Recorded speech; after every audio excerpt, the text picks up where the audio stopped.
will start coming in. For those of you who just came in, I'll reintroduce myself. I'm Mike Spaggett. I'm an economics professor at Royal Holloway and also the chair of Every Casualty Counts.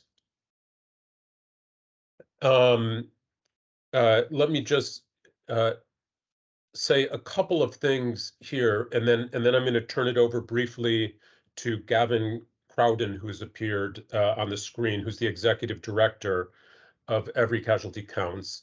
For those of you who may benefit from seeing a transcript of this live, I believe that you can do that. If you click on these three dots, which hopefully you see at the top of your screen, you'll see, I believe, a drop down that allows you to click on transcript, and then you can see it's transcripting. So some of you might possibly want to read that. You should be aware that we are recording this session, and we will post a recording of this on the Every Casualty Counts website soon, hopefully, probably within the next few days. Also, if you have any questions, you should be able to click on chat at the top of your screen here. So if you click on chat, you get an opportunity. So you could type messages in here. Once Jan starts, I think we'll just let him talk, but we will monitor the chat window, and then when the talk is finished, we will ask him some questions. If you if your question is not answered, possibly we'll have too many questions, I will give you an email address. You can write to Federica Riccardi of Every Casualty Counts, and we'll make sure that the message gets passed to Jan and gets answered. Okay? Let me just, and let me also say that this whole event is being co-sponsored by Royal Holloway's Center for International Security, which is run by Michelle Bentley, who you can see at the top of my screen right here. So thank you to Michelle for co-sponsoring this event, and Every Casualty Counts. So Gavin, would you like to say something about Every Casualty Counts?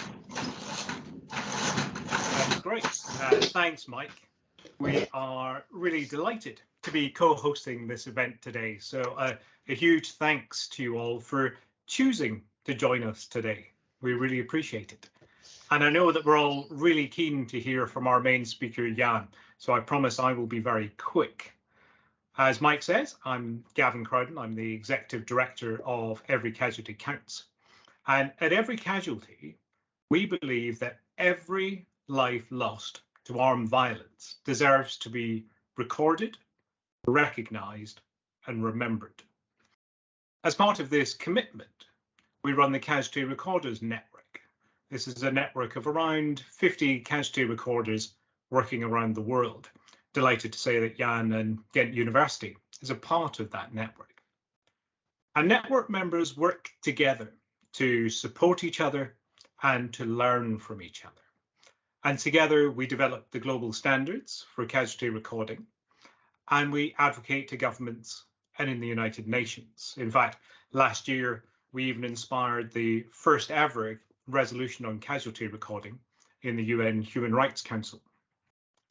And today's event fits into a wider webinar series that we've been running for members of the Casualty Recorders Network, really talking about the issues that matter to them: advocacy, data management, and the often overlooked areas like psychological support for casualty recorders doing such a tough job.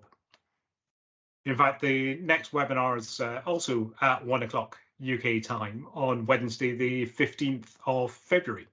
And that's going to be covering misinformation and disinformation and casualties recordings role within that. And there we'll be hearing from our valued network member, Nigeria Watch, and our brilliant partners at the Dairy. So these events are open to members of the Casualty Recorders Network. So if you, your organization, are interested in becoming a member, this network is growing and we're really open to hearing from you. Please email our brilliant colleague, Federica Riccardi, who leads this network and does this brilliantly. And I believe Federica's email address is or will be put into the chat box, so you can follow up directly with Federica. Right, well, I can't wait to hear from Jan, so I'm going to stop there and I'm going to hand it back. Thank you very much. Okay. Thank you very much, Gavin. So I just want to say our speaker is Jan Nyssen. I think recently retired, at least formally, although still working very hard from Ghent University, where he was a professor of geography for many years and has, I guess, decades-long experience doing field work in Tigray, so is uniquely placed to take on this. And I noticed when preparing for this that Jan also had a distinguished career as a postman before getting into geography. So, okay, I'll hand it over to Jan, and here are the slides. Maybe hello everybody. Good afternoon. Maybe Mike, you can present. Okay, full screen. So I'm going to talk about our job that we did for documenting the civilian victims of the Tigray war. I am the presenter. You see a lot of names there of people who contributed some part of the work, and I will talk about our Atlas of the humanitarian situation. I will talk a lot about casualty recording, the database that we made, famine and starvation, which also lead to high death tolls, and some death toll calculation. Next. Next. So for those of you who don't know where is Tigray, and unfortunately still we often hear people who say, oh, I don't know what is Tigray, I didn't know that there was a war. So let me present it briefly. A small region at the north of Ethiopia, somewhat 2 times the size of Belgium, and mountainous area. And what happened in Ethiopia and Tigray is that since some 10 years almost, there is like a power transition. And what we have seen with this war is that the power transition failed. Power transition from an overall Ethiopian party called EPRDF to another party, Prosperity Party, which is the same as EPRDF minus 1 branch, the TPLF from Tigray.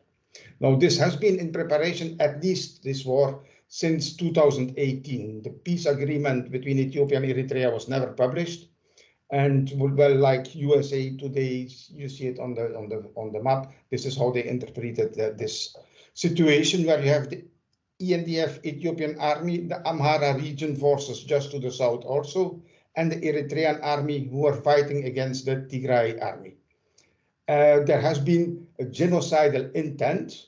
There is a big discussion whether there is genocide or not, but at least genocidal intent is there. For instance, the Biafra-like siege has been used, and explicitly the name of Biafra has been mentioned to starve Tigray. The conflict has moved also beyond the borders of Tigray, at least 7 months out of 26. And then these massacres and starvation, they have been used as a weapon in the war.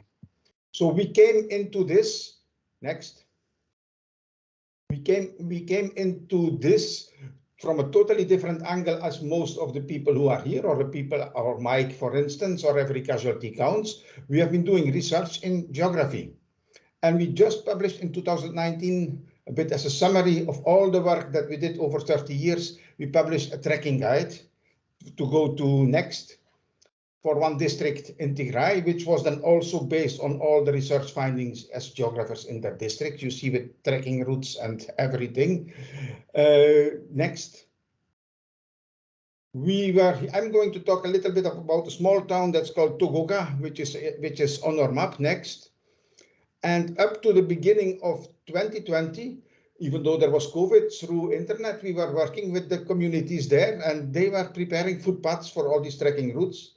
At the same time, it were footpaths for the villagers also, of course, picnic places under large trees, etc. So that we are very integrated with the population there, but this was the type of job we were doing.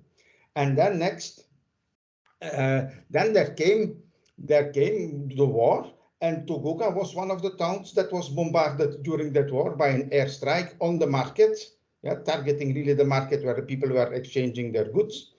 And some 60 people have been killed in our village there. Next. And so methodologies, they are various, or methodologies that we used, whatever was possible from a remote place. So we have, there was no way of going there. We took from secondary sources. We have lots of people that we know there that we could reach through telephone. We had some contacts with colleagues of Ghent University, which is in Tigray, who also collected data in the field. We used remote sensing. And then some of the deliverables will be discussed in this presentation. I will talk about our Atlas of the humanitarian situation, about the civilian casualties database, and about death toll estimates. And here you see to the right some work of our GIS experts who mapped civilian casualties. Next.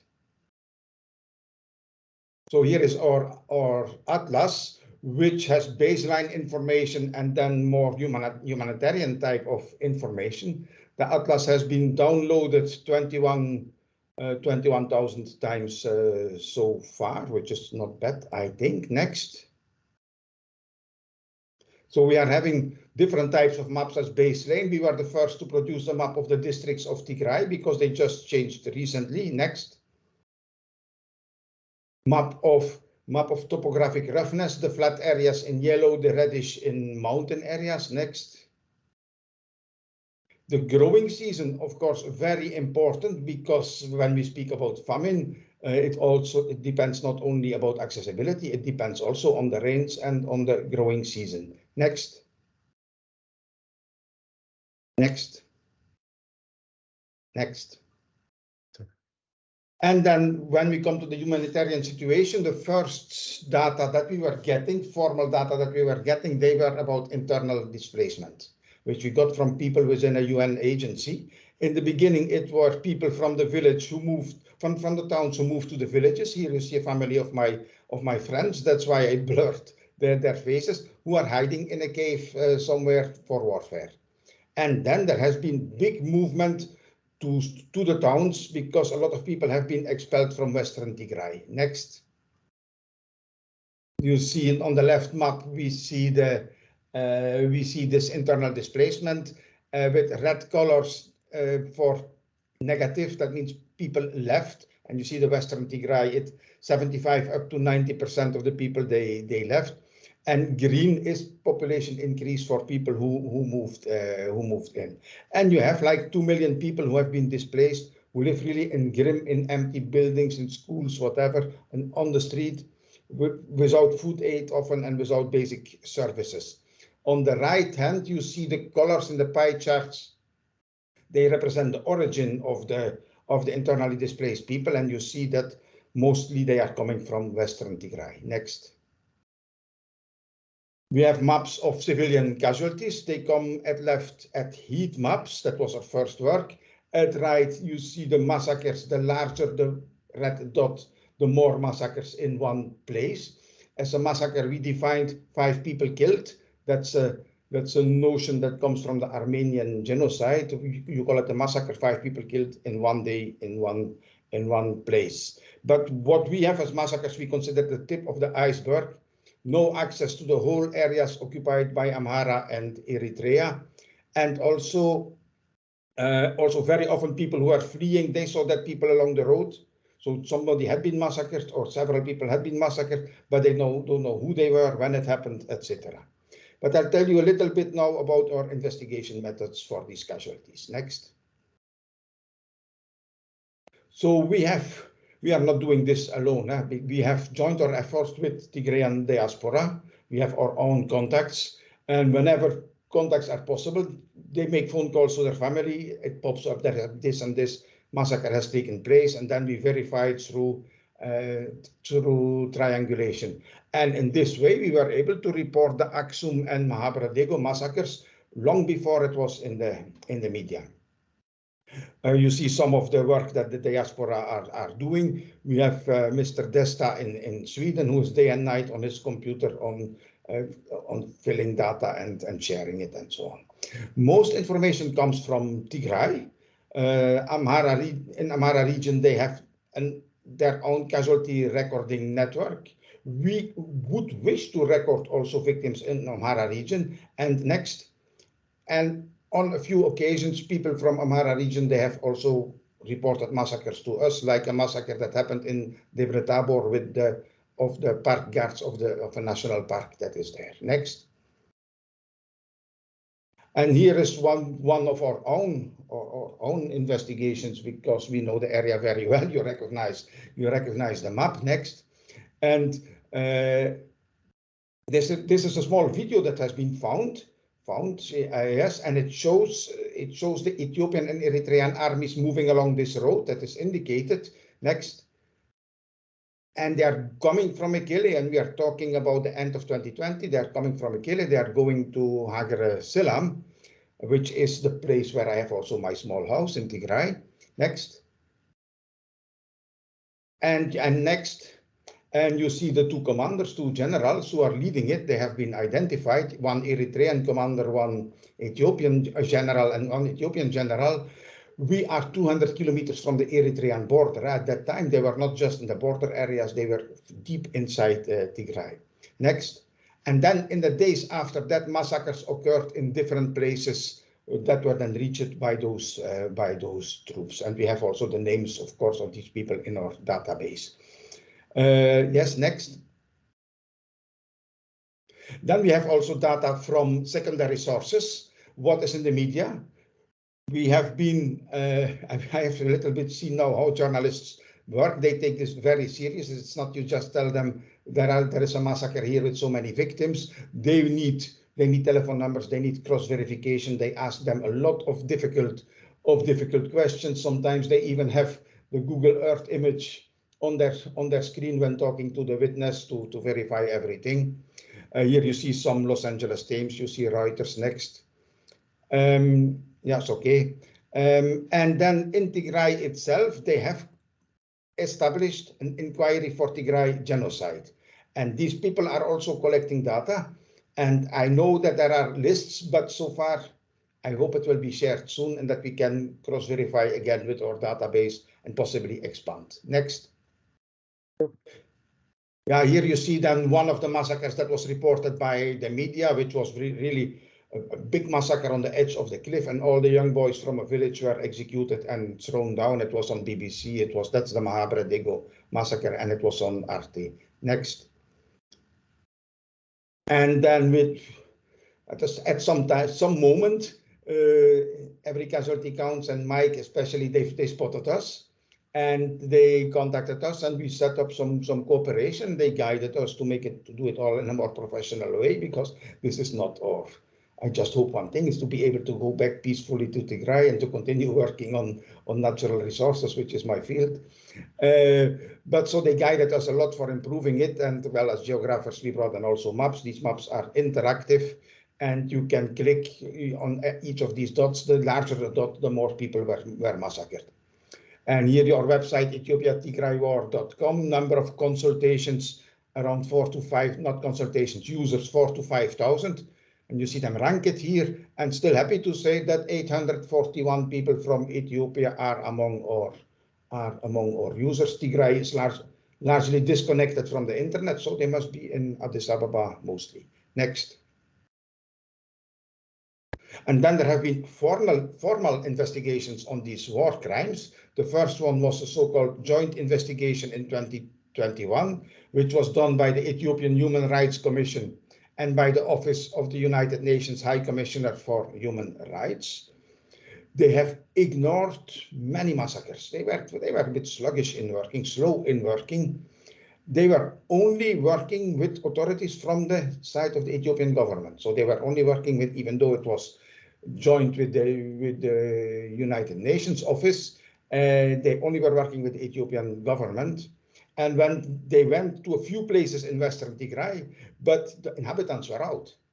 So they had only the people to speak to that were the newcomers who came in with the Amhara troops. They didn't have the original population that was pushed out. The general narrative here, the general narrative here is that you see here in Norwegian whitewashing, that there's a bit the appreciation of that report, and the responsibility was shifted to mostly to the Eritrean and Tigrayan forces. Next. Yeah, we can next. And then there has been the International Commission on Human Rights Experts on Ethiopia, which was installed by the UN Human Rights Council. This investigation was not allowed to go on site because the Ethiopian government doesn't like it, in fact. We have been contacted by them as key informants. In their report, they refer to this database. They have published a preliminary report. Next. Ethiopia has requested the UN to defund this commission. That means basically to stop working. Fortunately, next, it was then rejected, the request and that means that the UN General Assembly, and that are the red dots, the countries who have approved that this commission should continue working. Next. And then we have something that is often not accounted when we are recording casualties, that is the man-made famine.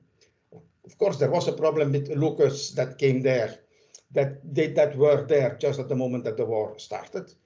But there has been during warfare bearing of crop fields, destruction of houses, and especially grind mills. You see the lower left. So if you have grain that you cannot bring it to the mill, you cannot make a bread.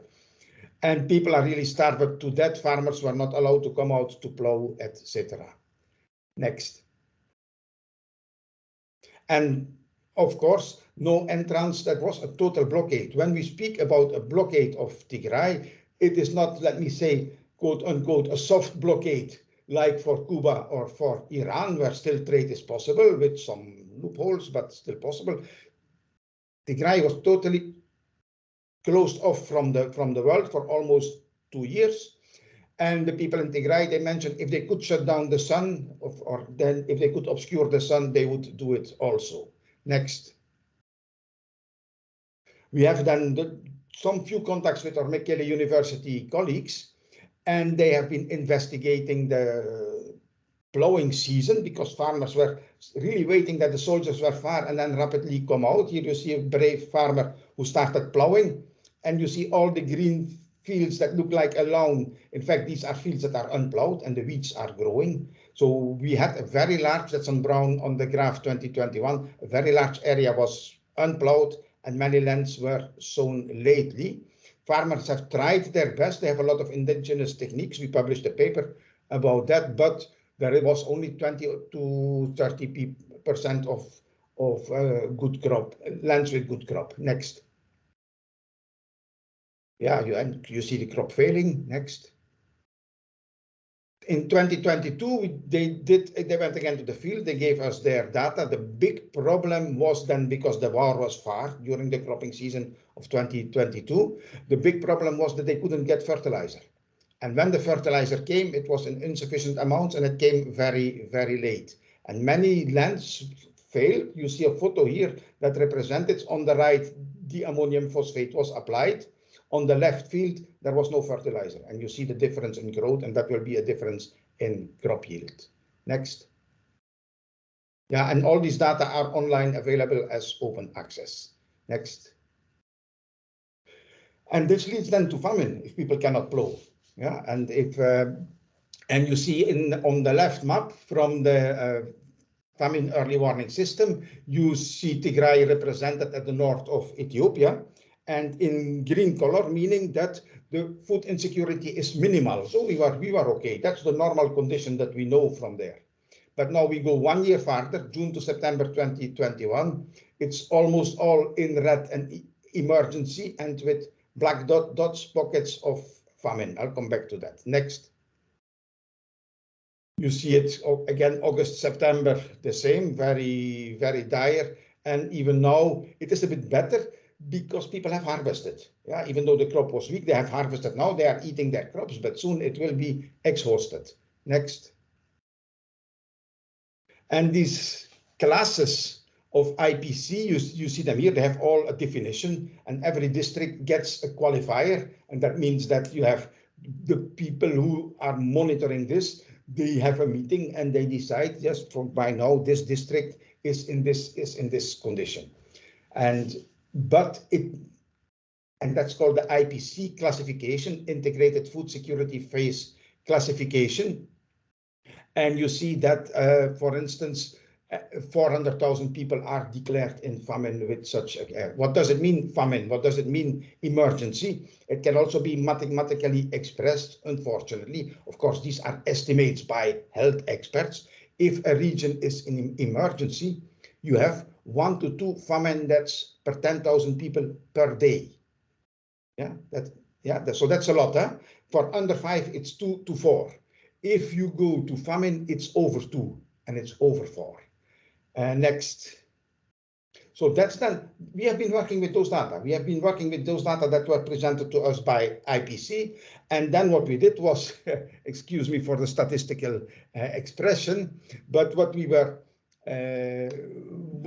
basically doing was to calculate an average, a weighted average famine death rate for Tigray. And you see that with the double sums that you're having integrated over time, integrated over all the districts, multiplied by the population. It seems a short equation here. These are huge Excel tables with hyperlinks and etc. before you get the final calculation. And then we calculated minima and maxima. And we have, based on these data from IPC, we have a minimum of 246,000 and maximum of 542,000 people who died by famine in Tigray since the beginning of the war. Next. And then of course, there is not only famine, there is also lack of health care. Tigray was, and the whole of Ethiopia has seen a tremendous improvement of health conditions over the last 20 to 30 years. Their natural death rate was down to 6 per 1,000 per year, which is a bit like industrialized countries. But of course, one part of it is that the population is young, so the natural death rate naturally is younger. But still, it comes down from 28 over 30 years. That was to me the big result of the whatever you can say about that government. That was the big result of the previous government to bring it down, and that's Tedros. Sorry, but to say Tedros, the WHO boss. Now, due to the war, the health sector has collapsed. There is nobody in the hospital. There are no medicines in the hospital. It's not operational. People will not go there because they will be better helped in their village with traditional medicine than to go to a place where a lot of people die. The only hospital that works more or less is that, not the only, now it's getting a bit improved, but at the time, the only hospital that was working more or less is Eider, which is the main hospital, the flagship hospital in Mekelle. But all these small health posts, the low death rate is due to health posts all over the country. But all these small health posts in Tigray were closed. And so that's how we calculated the surmortality. That is then an estimate of the current annual mortality minus the natural mortality, somewhere between 11 and 28. That leads again to minimum estimate and a maximum estimate that you see at the bottom. Next. And so we come about to an overall death toll. Somehow I missed on a slide. We are having for the direct killings, we are having an estimate between 12,000 minimum and 60,000 maximum, including bombings, etc. So if we add up these 3 categories that I have mentioned, and knowing that there is near absence of communication, journalists cannot go there, NGOs who know information, they have a partial view, but they will not speak out because they're very afraid of being banned not only from working in Tigray, but even being banned from working all over Ethiopia. It has happened with several NGOs. Or new estimates, summing it up, and a bit prepared for this presentation, is an average of 518,000 civilian victims, all categories together, with upper and lower values as mentioned. And that does not yet include the Afar and Amhara region, and that does not yet include the battlefield deaths. This is in line with later estimates by diplomatic services. Next. And if the UN ambassador to the CSL, Linda Thomas Greenfield, is really a senior ambassador, she will not simply pluck something from the air. They are relying on what their own embassy is calculating and estimating in Addis Ababa. And you have similar, have estimates in the same order of magnitude by Joseph Borrell and even Obasanjo from the African Union. Next. So of course, when we saw these mortality rates, when we calculated it, we say, wow, what are we going to do with this? Yeah, and we have really had an internal brainstorm or exchanging ideas with friends and among ourselves. Are we going to publish this? Because this is so big. This means between 5 and 10% of the total population of Tigray. It's called a decimation. Huh? And this would mean 1 out of 4 or up to 1 out of 2 households would have seen somebody perishing on average.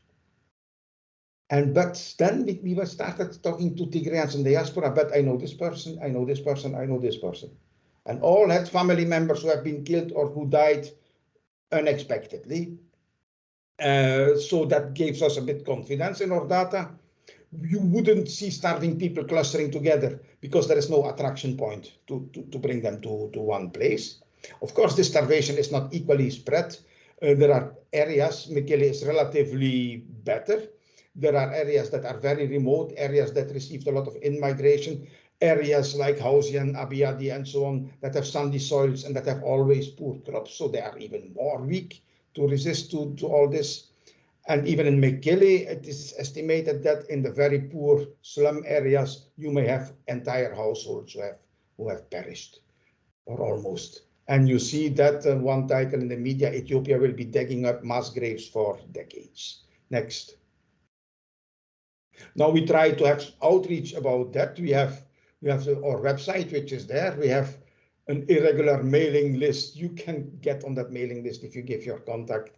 We are hinting journalists, but we're just doing that. We sent it out, and then we get requests for interviews. And you may have known that several of us have been interviewed, and it reaches the media. Sometimes I get the question, now, does this have impact? Do you think that you have an impact? Next.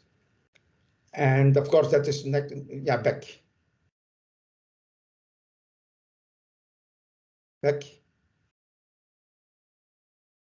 Mike, can you get back? Go back, sorry. Yeah, this one. When you see the latest, more or less, is that France and Germany are really insisting, before they release additional budgets, are really insisting on accountability for this war. It may have contributed to, if the impact is already that due to raising awareness in the public opinions, or governments are a bit shy in making business as usual with Ethiopia, and that they are asking accountability, I think it's already an impact that we could have contributed a little to it. Next. So now, what is outlook? I'm going to talk a little bit about the current situation. I'm going to talk about that accountability next. This was a slide that was made by BBC. They were investigating one massacre in Kimise on the local Oromo people, which was done by Amhara forces. But of course, that's valid for every massacre. Who are the victims? Who killed them? That's part of accountability. Good. Yeah, good. Next. And of course, now there has been cessation of hostilities. People mentioned to us fighting has stopped. That's the main thing. But they say immediately the Amhara and Eritrean forces, they are still present. Massacres and looting continue. And the blockade continues largely. Even somebody who has money the banks are open, but you cannot take money down from the bank. You can only drop money in the bank. But people want to take their money from the bank to buy something. They can't. Nobody can send a private lorry with food, just to say what is a blockade. And you see next, you see that The food aid is also very slow to come. Everything in yellow doesn't get food aid, and everything in light green gets ongoing food aid. And you see that distribution completed. There is not one district. And Tigray is only in the second round, whereas the neighboring Amhara and Afar regions, they are already in their fourth round. And of course, since the cessation of hostilities, international journalists are not admitted. The only one that go there go at the risk of their lives, smuggled in. And there is no international investigation taking place. Next. So we try to be the voice of the voiceless in Tigray. We have sent so many warnings since 2020, the beginning of the war. This is going to be catastrophic. And unfortunately, we were proven right. Sometimes you see then in the media, both sides are involved in massacres, are involved in killings. And yes, they are all sides are involved in killings, but these are not equal. Yeah, from the share of Tigray forces in war crimes is much less than that of the other forces. You also never hear from the Tigray side a genocidal discourse like you hear on the side of the Ethiopian government with terminology like cancer, gorilla, baboon, junta, cockroach, etc. Next, we have also seen the Ethiopian Prime Minister himself in a session in the parliament banalizing the rape of Tigrayan women, not only in the parliament, but on several occasions. Yeah, but our soldiers have been killed, so it's a bit normal that now there is a revenge and that women are raped. They have filmed the massacres by themselves also. That was a bit like a trophy, which you bring home to show to your friends. And, it becomes like a buzzword. I've seen that there are journalists here, so, but sometimes I have the impression that if a journalist doesn't write both sides in an article, the editor-in-chief will add it. It went up to both sides, used drones to bomb civilians, whereas the Tigray side doesn't have drones. So next, it's my last slide, insisting on the importance of this accountability. Independent documentation must take place. There is this international commission. There is a Tigray Genocide Commission, which is, of course, installed by the Tigray government and has his bias. But it will at least allow verifying and expanding their database. I see, however, some obstacles. That is, of course, the denial and obstacles made, the less of accessibility by Ethiopian and Eritrean authorities. We get also some friendly messages saying, now it's peace, and for sake of peace, don't stir this up. Don't talk anymore about these massacres. Let's keep it down and let peace come. But I don't think that's good for accountability. And maybe the main in this agreement of the cessation of hostilities, the Ethiopian, there is written that the Ethiopian government must investigate. But they are one of the chief perpetrators. They called in the Eritreans also.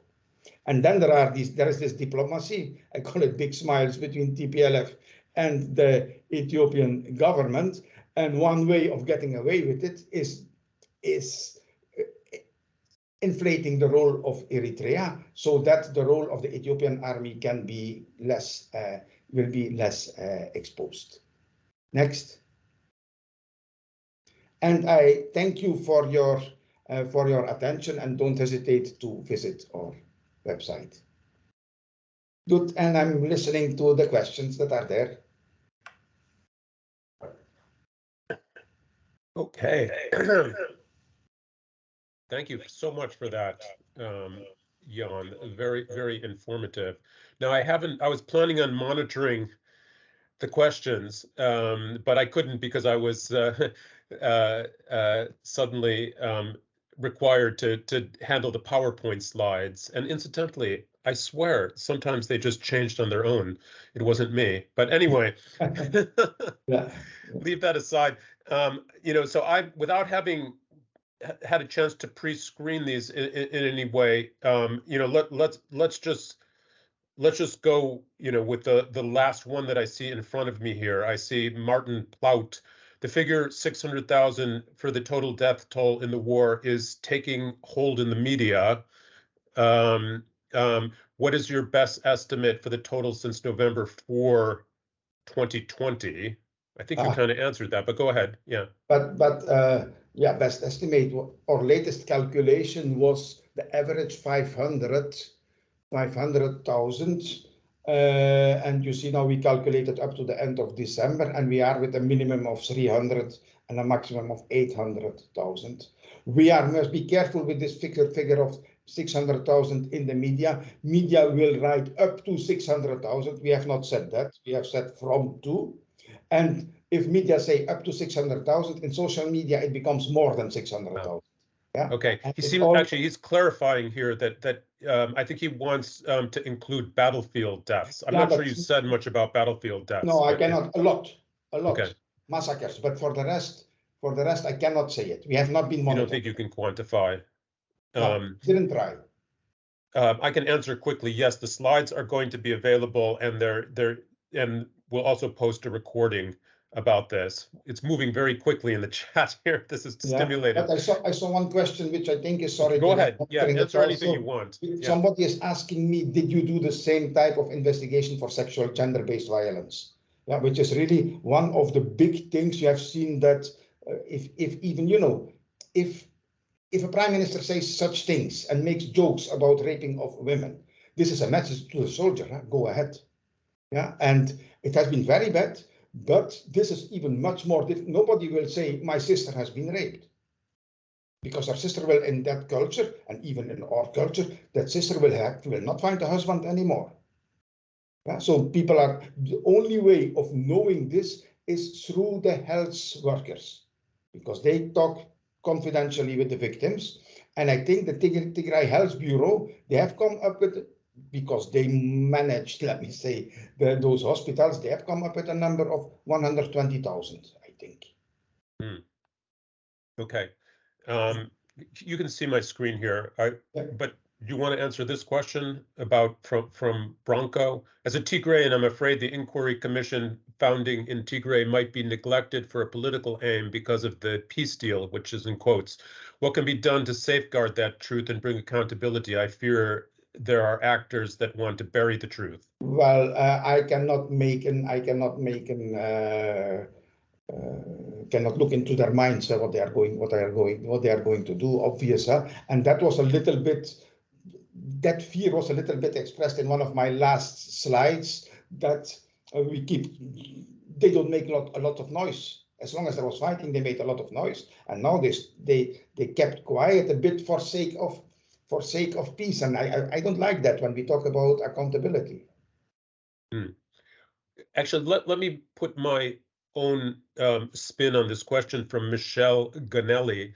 So she's asking for more details about the methodology behind your estimates, and I was going to ask something similar, which is so you've relied on death rate estimates that were done by, I'm not quite sure who did these, IPC or something like that, you know? Yeah.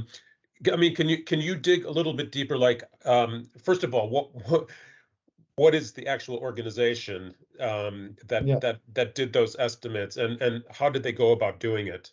Yeah, that is an organization. I should look it up, of course, but that's an organization that is funded by some UN agencies and by major international donors like USAID or NORAD and so on. And what they do is to collect information from people who are on the spot. And those health workers or other humanitarians who are there, they have a set of indicators which they verify when moving to communities. And those indicators, they tell them about the arm dimension of the cross-section of the arm or the circumference of the arm of the children. And based on that, they can say this is hunger and then they bring all these anecdotal evidences that they got in one district, they bring it all together, and with their experience from other crisis areas, they will evaluate it and they give a name to it. Yeah, and that would correspond to 1 to 2 or 2 to 4 people, and that allows them to make these maps from green to dark red colors. Yeah, so so that is, we are simply using that, as sometimes I get questions, we are simply using that estimate. Sometimes I get questions, who did the post-mortem? Yeah, in these conditions, nobody can do the post-mortem. Nobody can go there to verify anything. But this is a method, we learned it. It has been done by Oxfam in Yemen. It has been done by some, I forgot some agencies in Eastern Congo also. So this is the extrapolation that we did. So basically it is calculating a weighted average of the death rate as it was estimated by IPC.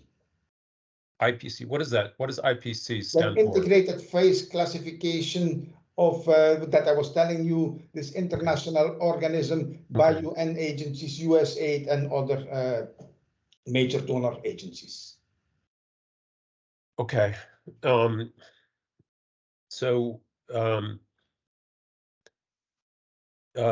What sort of challenges have you faced in managing and analyzing all of your data? How did you determine how to organize your database? Yeah, in the database, the main challenge is time. The main challenge is because all these telephones and email messages and collecting information. Basically, well, now I'm retired, I have a bit more time, but you could also see the number of media requests we get and so on. So we are definitely missing time. We don't have permanent staff to work on this. Everybody is doing that because they are very committed and they do it off hours or short time during working hours. I was doing it for 1 year, being an almost retired professor, so I postponed publishing of papers and giving some priority to this, for example. But we got, thanks to Every Casualty Counts, we got a small budget, but for the rest, this is voluntary work, yeah, by volunteers. And then, yeah, the databases. I think now we have the database of the known or of the massacres and the direct civilian victims. We have it quite in a good shape. It's also regularly updated, and you can see, well, you can go to ethiopiatigraywar.com, and with the starvation calculations, these are huge Excels, yeah, that are a bit that we are working out, and then of course somebody is doing it. I walk through it, I click on some cells, I see all the calculations that are behind. I try also to express it in a mathematical way, like you have seen in the slide. Okay, just this question that I have on the screen here about sharing of references, if any, on sexual violence. What I would say in general for questions like this, people should probably email them to Federica Riccardi, and then we'll make sure that and if there is some source that can be sent to you, it will be sent to you through that channel. There is, yeah. Yeah, okay. So we'll make sure that you can get that. You can contact us. Mm-hmm. How should Tigrayans within and with, I guess, inside and outside the diaspora and friends of Tigray push for accountability and bring the perpetrators to justice? Also, what scope is there for regime change? Well, the second question I'm not going to answer. That is out of scope for what we have been doing, and I also really have no idea. But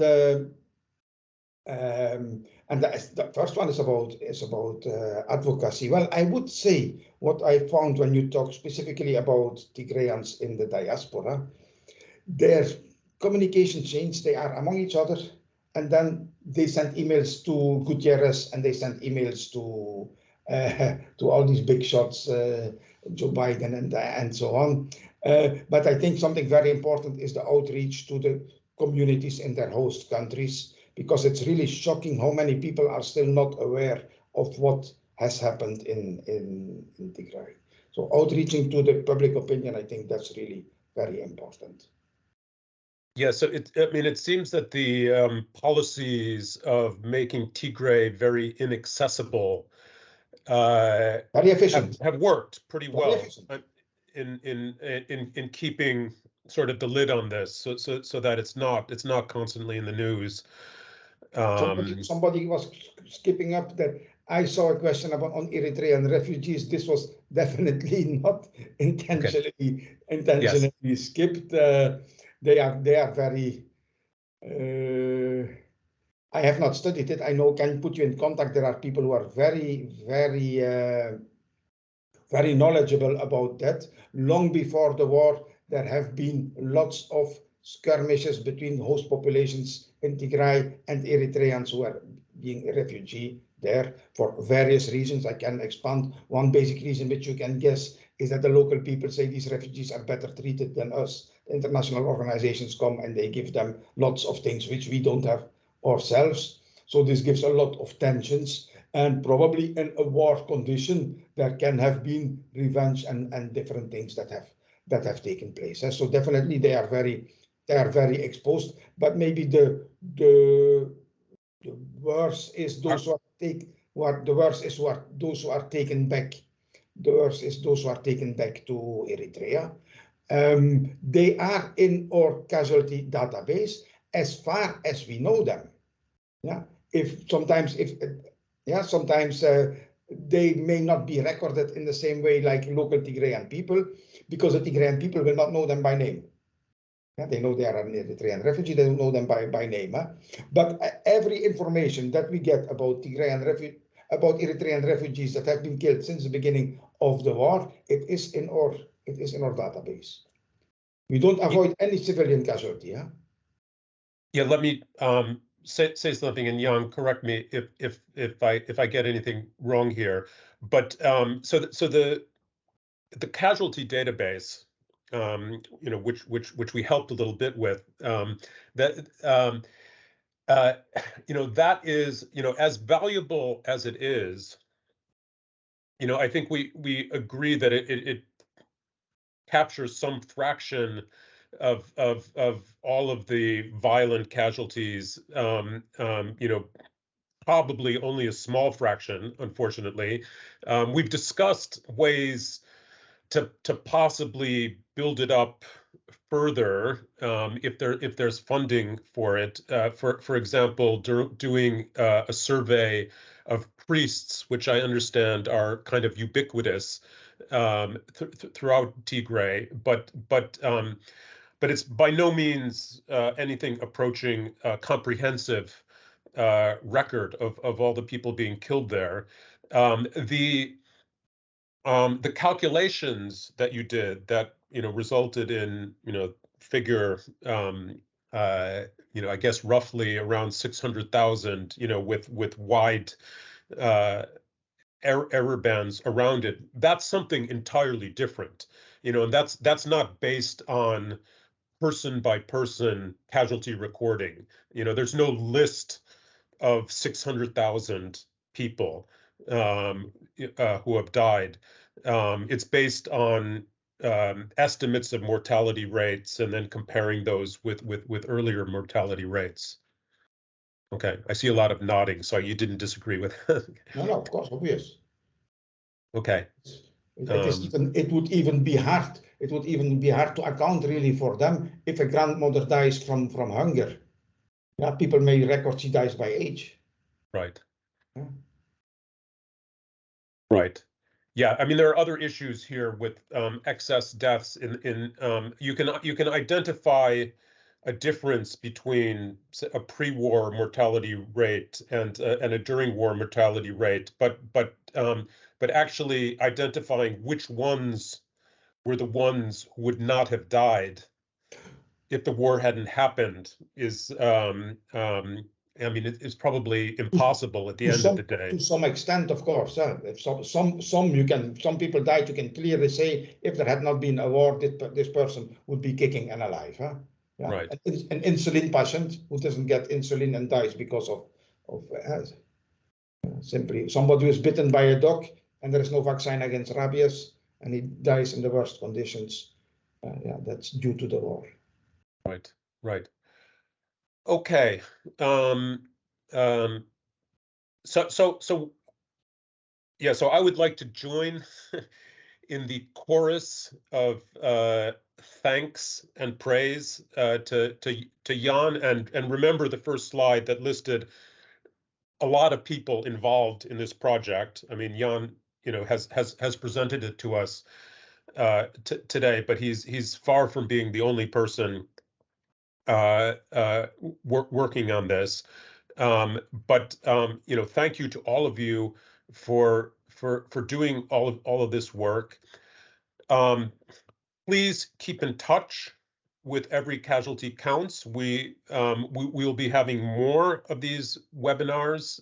Gavin mentioned one that is that's going to be coming up next month. I can't remember the date. If Gavin's got it at his fingertips and wants to unmute quickly, he could say that. Gavin?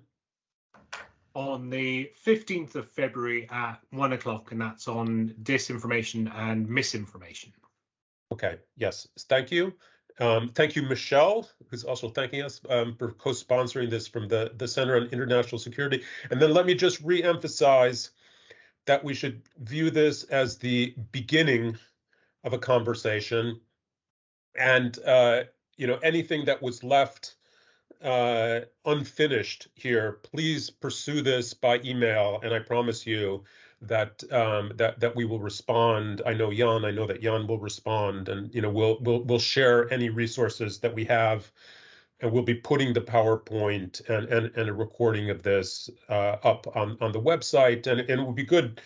Since everyone seems to, at least the ones in the chat box, seem to say that they enjoyed this very much, it would be good if you could then amplify once we post it so that other people can see it.